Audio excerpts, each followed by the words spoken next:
وَلَقَدْ يَسَّرْنَا الْقُرْآنَ لِلذِّكْرِ فَهَلْ مِن مُّدَّكِرٍ نحمده ونصلي على رسوله الكريم بسم اللہ الرحمن الرحیم اللہ اکبر وللہ الحمد۔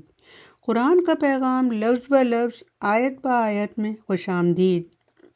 سورہ قمر میں اللہ سبحانہ تعالیٰ نے کئی بار فرمایا ہے وَلَقَدْ يَسَّرْنَا الْقُرْآنَ لِلذِّكْرِ فَهَلْ مِن مُّدَّكِرٍ، اور بلا شبہ آسان بنا دیا ہم نے اس قرآن کو سمجھنے کے لیے، تو کیا ہے کوئی سوچنے سمجھنے والا؟ قرآن کریم فرقان حمید اللہ تعالیٰ نے اپنے بندوں کی مدد کے لیے نبی صلی اللہ علیہ وآلہ وسلم پر نازل فرمایا۔ مقام اور مرتبہ کے لحاظ سے قرآن کریم کا کسی بھی آسمانی کتاب سے کوئی مقابلہ نہیں۔ اہل کتاب جو دوسری کتابوں پر ایمان لائے تھے اگر قرآن کریم پر بھی ایمان لے آئیں تو دگنے اجر کے مستحق ہوں گے۔ آیت نمبر 4 میں متقین کی کن اوصاف کا ذکر ہے، سمجھتے ہیں۔ وَالَّذِينَ يُؤْمِنُونَ بِمَا أُنزِلَ إِلَيْكَ وَمَا أُنزِلَ مِن قَبْلِكَ وَبِالْآخِرَةِ هُمْ يُوقِنُونَ۔ آیت نمبر 4 کا ترجمہ، اور وہ جو ایمان لاتے ہیں اس پر جو نازل کیا گیا آپ صلی اللہ علیہ وآلہ وسلم پر، اور اس پر جو نازل کیا گیا آپ صلی اللہ علیہ وآلہ وسلم سے پہلے، اور آخرت پر بھی وہ یقین رکھتے ہیں۔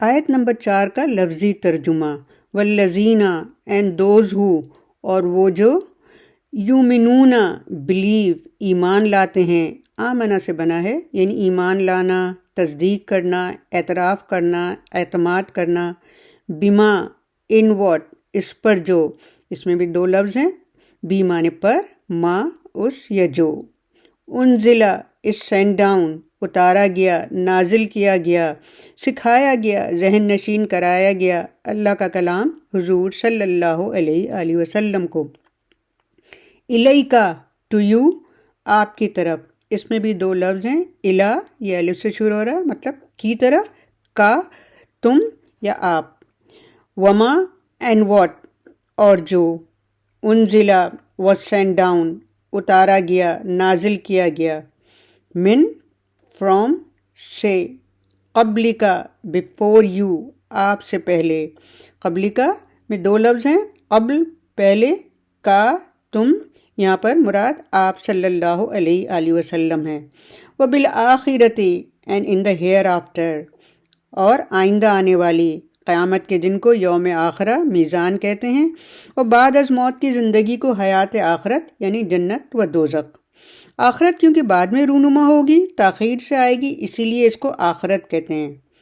ہم دے وہ سب، مراد متقین، یوقنون فرملی بلیوڈ پکا یقین، ایقنہ سے بنا ہے شیور نو ڈاؤٹ، اپنے شک کو دور کر لینا اور کسی معاملے کی پوری تحقیق کر کے حقیقت پر قائم ہونے کو یقین کہتے ہیں۔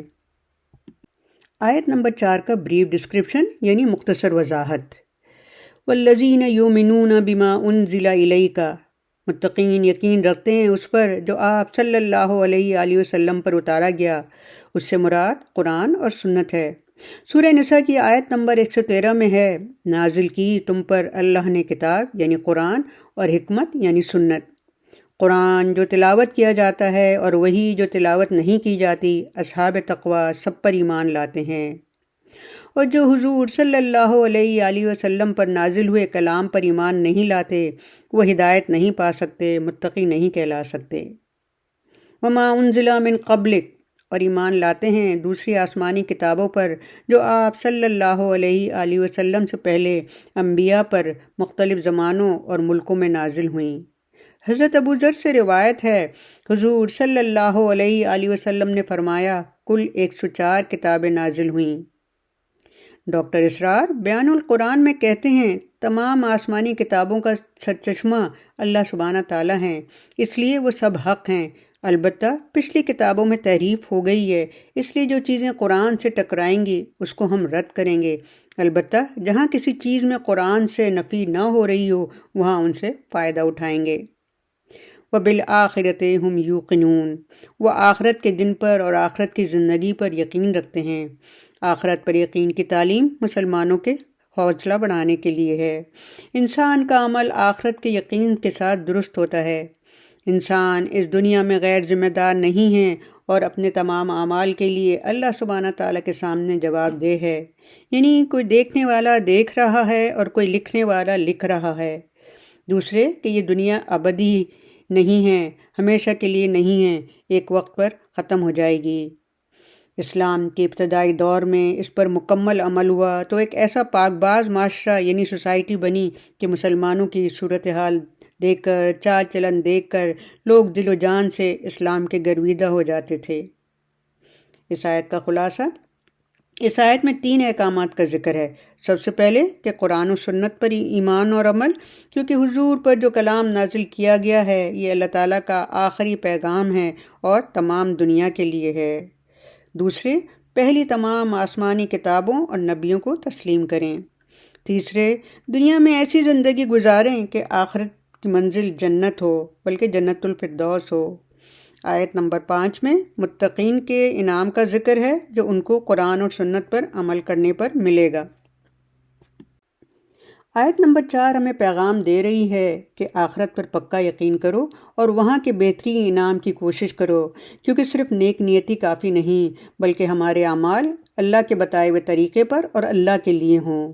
چونکہ قرآن کریم کا دعویٰ ہے کہ حضور صلی اللہ علیہ وآلہ وسلم کی بعثت کے بعد وہی صحیح طریقہ عمل ہے، تو قرآن کی ہدایت سے اور سنت کی پیروی سے ہم اپنے اعمال درست کرنے کی کوشش کریں۔ یہ ہے تو ذرا مشکل، لیکن اتنا بھی نہیں، بس اس کے طریقے کو اپنے روٹین میں لانے کی ضرورت ہے۔ ابن ماجہ میں مستور رضی اللہ تعالیٰ عنہ سے روایت ہے کہ حضور صلی اللہ علیہ وآلہ وسلم نے فرمایا، دنیا کی مثال آخرت کے مقابلے میں ایسی ہے جیسے تم میں سے کوئی اپنی انگلی سمندر میں ڈالے، پھر دیکھے کتنا پانی انگلی میں واپس آیا ہے۔ جو پانی واپس آیا ہے وہ دنیا ہے۔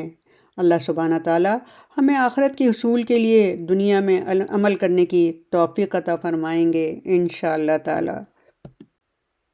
رب هب لي حكما وألحقني بالصالحين۔ اے میرے مالک، عطا فرما تو مجھے حکمت اور شامل فرما تو مجھے صالحین میں۔ آمین ثم آمین۔